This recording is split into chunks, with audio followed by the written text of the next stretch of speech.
आज चलतु बनैबा नुआ स्टाइल रे पूरा इजी वे रे गोटे बैगणर तरकारी जोटा कि बहुत टेस्टी लगे खाइबाकू जो मैंने बैगण खाऊ नथिबे ना से माने खुशी रे खाइबे। So hello everyone, welcome to Bulbul soda kitchen. तो चलतु स्टार्ट करबा आज रेसिपी। तो बैगण तरकारी बनैयाकू एठी मु दीटा बैगण नेइची जोटा कि बहुत कसी बैगण थिला। आपण भी ट्राई करिवे जेमति कि एई भलिया बैगण रे तरकारीटा बनेबे, काइना बुढ़ा बैगण रे टिके मंजी बहुत हे जायते तो टिके खाइबाकू एते भल लागेनी।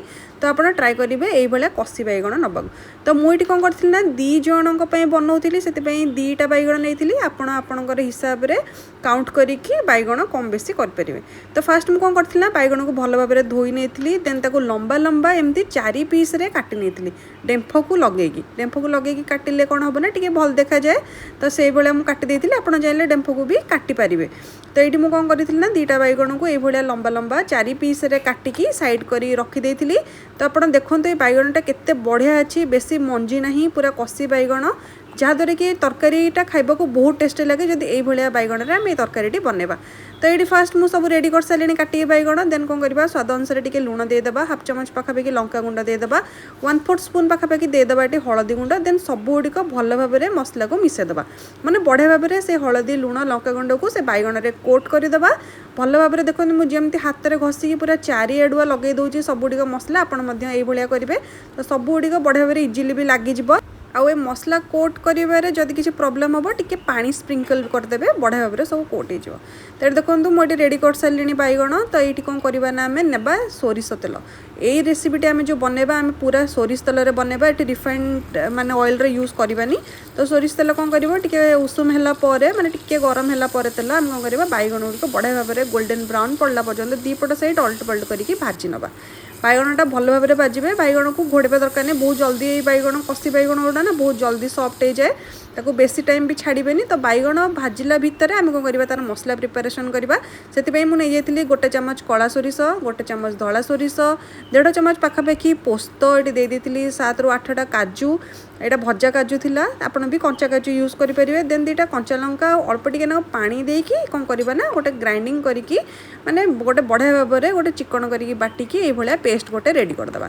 तो यही मसलाटा हूँ आमर बैगण आम जो तरकारी बनवा तार मसला, एथर किसी भी यूज हेनी। आप देखूँ तो ये देखूँ बैगण बढ़िया भाव में भाजी गला, आम गोटे प्लेट को काढ़ी नवा।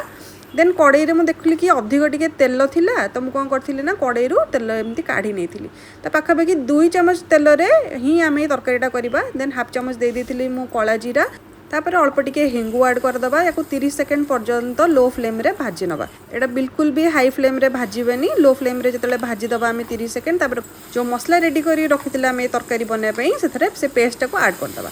ऐड कर सारा पर कौन करबा ना मीडियम फ्लेम रे 2 मिनिट पर्यंत भल भाव में मसला को टिके कसी नवा। कसी सारा पर कौन करबा ना एथरे आम जो ग्राइंडिंग जार रे मसला लगी जाए से अल्प टिके पानी देके टिके करके पानी यूज करके मसला को ये आम कसिबा। जेहेतु एथरे पियाज अदा रसुण टमाटो किसी भी यूज है, मसला बहुत जल्दी बनी जाए, बहुत टाइम भी लगे, बहुत कम टाइम रे भी बनी जाए। तो 3 ରୁ 4 मिनिट मसला कसाला मुझे हाफ चमच दे देती हलदी गुंड, हाफ चमच दे देती लंका गुंड देकी सबुटिक भल भाव में मिसेदेबा। मिसेकी आउ 2 ରୁ 3 मिनिट मसला को कसिबा।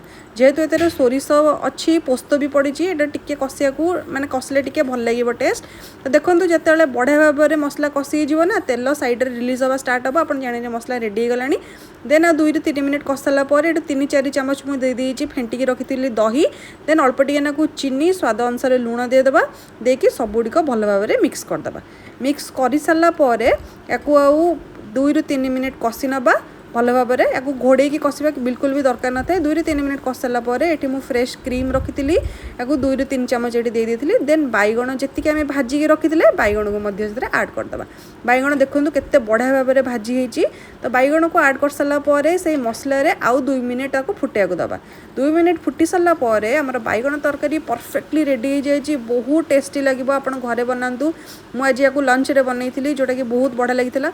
जो दिन आप बिना पियाज रसुण खाऊँ आप तरकारी को बनईकी खाईपर, बहुत टेस्टी लगे। आप थरे को घरे बनईकी खातु, तापर मत कमेंट रे जनइबे आपको टेस्ट केमती लगे। रोची पुणी देखा नेक्स्ट वीडियो रे किसी नुआ रेसिपी सहित। Bye bye.